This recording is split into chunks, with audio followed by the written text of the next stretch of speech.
계속된 모압에 대한 심판과 그리고 그 탄식에 대한 말씀입니다.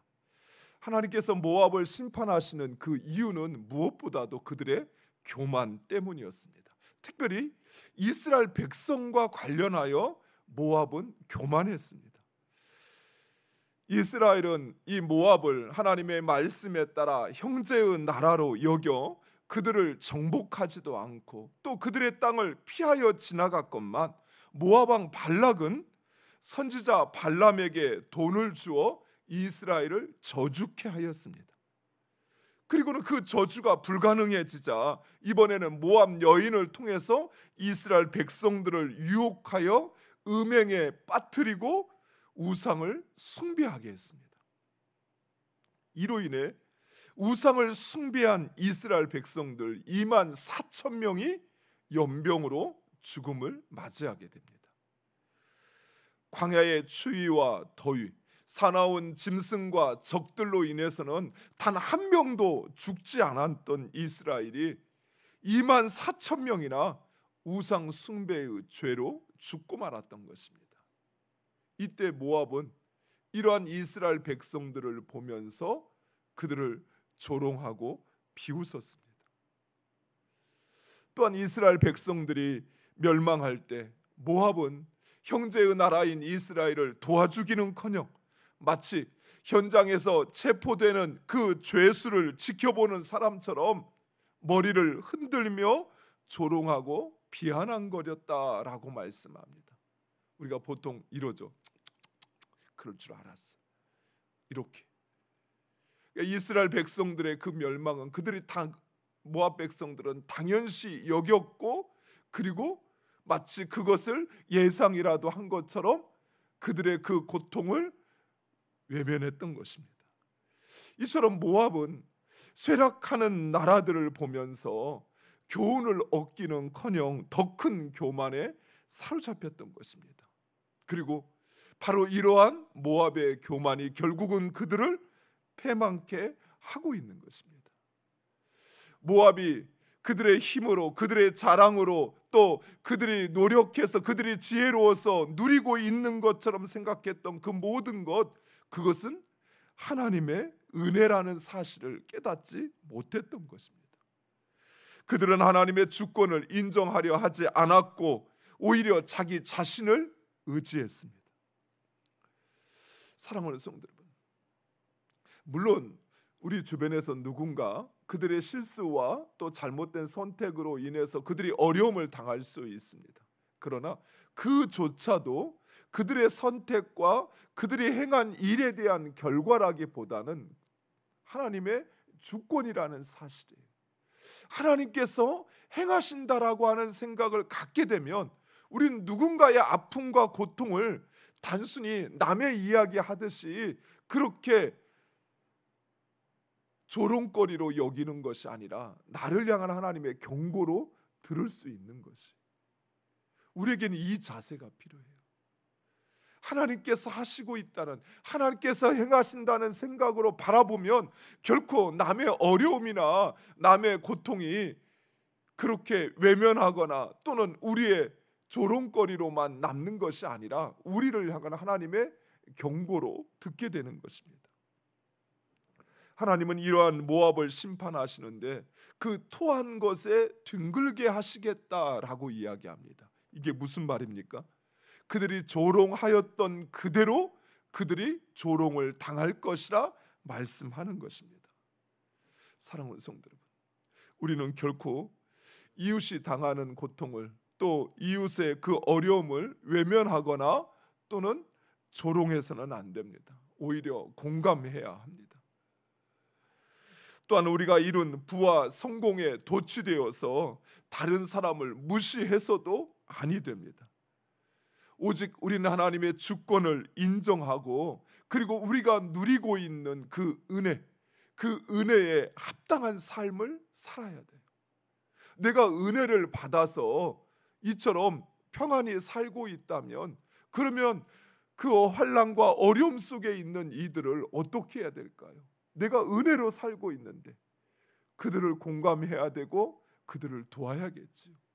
내가 이룬 그만 이만큼의 업적과 성공도 오직 하나님의 은혜라면, 그렇다면 그것을 오히려 어렵고 힘든 이들을 위해서 사용하는 것이 은혜에 합당한 삶이 아닐까요? 그리고 하나님께서 이 모압을 심판하시는 또 하나의 이유가 있습니다. 그것은 바로 자기 백성을 향한 경멸에 대하여 심판하시는 것입니다. 하나님의 백성인 이스라엘을 경멸하는 것, 그것은 곧 하나님을 경멸하는 것입니다. 하나님은 하나님 이스라엘을 경멸하는 자를 자신을 멸시하는 자로 여기어 그를 심판하시는 것입니다. 하나님은 하나님을 멸시하는 자를 결코 용납하지 않으십니다. 따라서 우리가 취하여야 할 태도는 결코 하나님의 형상으로 창조된 존재를, 또 하나님의 사람을 경멸해서도 아니 되고, 또한 우리 마음에 이런 경멸의 마음이 찾아올 때 우리 스스로가 얼마나 교만하여져 있는지를 우리는 분명하게 깨달아야 됩니다.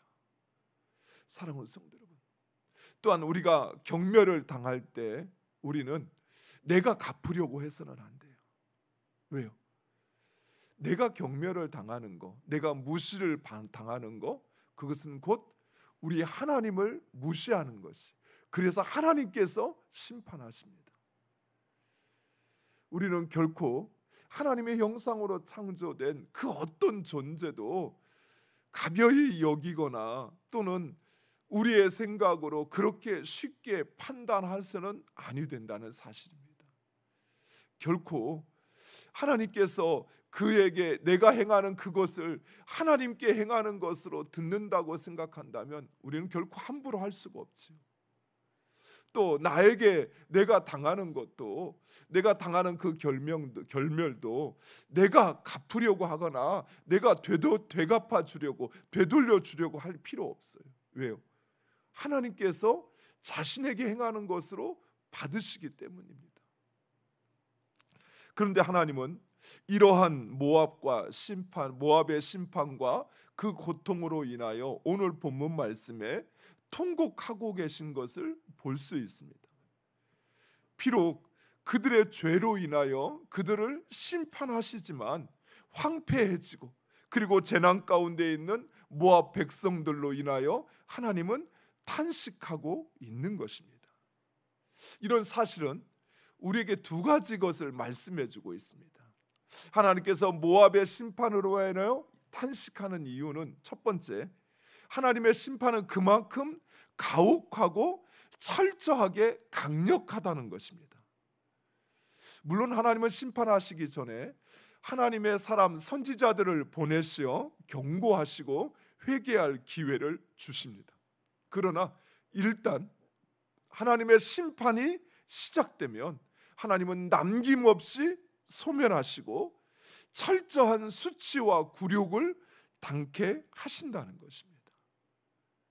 그래서 우리는 회개할 기회, 구원받을 그 기회를 결코 놓쳐서는 안 됩니다. 당장 내 앞에 하늘이 무너지고 땅이 꺼지지 않는다 할지라도 우리는 이미 심판하는 여호와의 날을 받은 사람들입니다. 그 날이 준비되었다는 사실을 우리는 결코 잊지 말아야 합니다.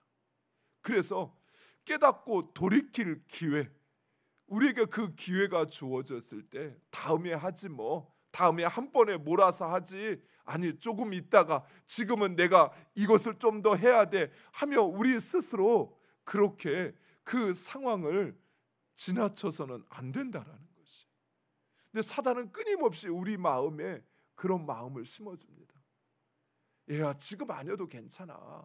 너 지금 바쁘잖아. 너 지금은 네 노후를 준비할 때잖아. 그러니까 나중에 좀 정리된 다음에 그때 회개하자. 좀 그때 가서 그때 순종해도 괜찮아 하며 끊임없이 우리에게 그런 마음을 줘요. 그러다 우리는 결국 회개할 기회를 놓쳐버리는 거예요. 우리가 돌이킬 그 기회를 놓쳐버리는 순간 이제는 회개해야 할 필요조차도 느끼지 못할 만큼 그렇게 우리의 마음이 완악해지는 순간 우리는 더 이상 되돌릴 수 없게 된다는 사실이에요. 사랑하는 성도 여러분, 오늘날 이 시대는 끊임없이 하나님의 백성들로 하여금 죄에 대하여 무감각하게 만들고 있어요. 그래서 그것이 죄인 줄 알면서도 정작 회개하려고 하지 않아요. 지금 그 죄에 대한 하나님의 심판이 예비되어 있다라는 이야기들이 끊임없이 선포되어지지만 그러나 우리의 마음이 너무 완악해져서 그 죄를 돌이키려 하지 않는다는 것이, 내 욕심에 대한 마음이 너무나도 강해서 나의 아니란 생각이 우리를 너무나도 붙잡다 보니까 그 기회를 다 놓쳐버리는 것입니다. 두 번째로 하나님께서 이 모압의 심판에 대하여 이처럼 탄식하는 이유는 하나님은 결코 모압을 심판하는 것을 기뻐하지 않으시기 때문입니다. 죄에 대한 심판은 의로우신 하나님의 경륜이요, 그리고 이 세상에 두신 하나님의 질서입니다. 섭리입니다.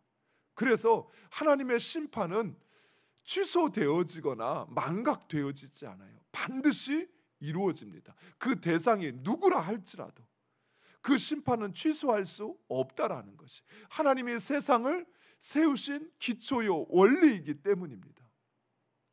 그러나 우리 하나님은 결코 심판을 즐거워하시거나 또는 세상을 멸망케 하시는 것을 기뻐하지 않으신다는 것입니다. 하나님은 악인이라 할지라도 그가 망하는 것을 결코 기뻐하지 않으십니다. 오늘 본문을 자세히 보시면 하나님께서 심판하시는 것은 모압이 아니었습니다. 하나님은 그 모압 백성이 범하는 죄, 즉 그모스에게 분향하는 자들을 심판하시는 것입니다. 오늘 우리가 읽었던 본문 35절의 마지막, 여호와의 말씀이냐 모압 산당에서 제사하며 그 신들에게 분향하는 자를 내가 끊어버리리라. 하나님은 지금 모압 백성 그 자체를 심판하는 것이 아니었어요. 그들이 섬기는 바로 그 신, 그들이 행하는 그 악한 죄악을 심판하시는 것입니다. 실제로 하나님은 이스라엘 백성들만의 하나님이 아니라 모압의 하나님이 되기도 하십니다. 그래서 하나님은 모압 백성들을 자기의 아들이라 딸이라 말씀하시며 결과적으로 이 48장 마지막에 가서는 하나님께서는 모압을 회복시키시겠다 말씀하십니다. 우리 성경을 조금 뒤로 46절과 47절 말씀 우리 같이 함께 읽겠습니다. 46절과 47절. 모압이여 내게 화가 있도다. 그모스의 백성이 망하였도다. 내 아들들은 사로잡혀 갔고 내 딸들은 포로가 되었도다. 그러나 내가 마지막 날에 모압의 포로를 돌려보내리라. 여호와의 말씀이니라. 모압의 심판이 여기까지니라. 아멘. 즉 하나님은 징벌의 시간이 끝나면 모압을 다시 회복시키시겠다 말씀하십니다. 사랑하는 성도 여러분, 하나님께서 우리를 징계하시거나 심판하시는 그 목적은 우리를 진멸하기 위한 것이 아니라 새로운 창조의 그 목적이 있습니다. 즉 하나님께서 우리에게 고난을 주시는 것은 진정 그 고난을 통해서 우리를 멸망케 하시는 것이 아니라 우리를 하나님의 백성으로 더 온전하게, 더 새롭게 만드시기 위한 과정이라는 것이에요.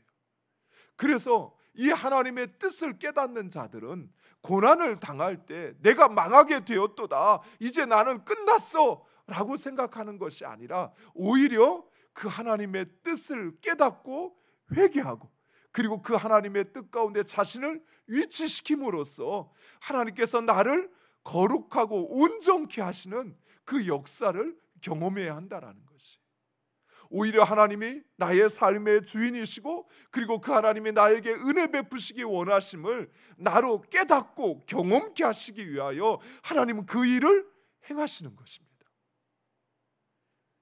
문제는 우리가 고난만 찾아오면 마치 모든 것이 끝난 것처럼 생각해요.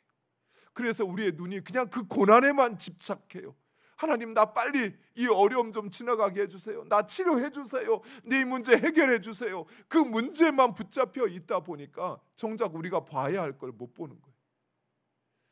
하나님께서 우리의 삶에 그토록 사랑하시는 자녀된 우리의 삶에 하나님께서 그 일을 행하시는 이유, 왜 나에게 이 어려움을 주실까? 나에게 왜 이 고난을 주실까?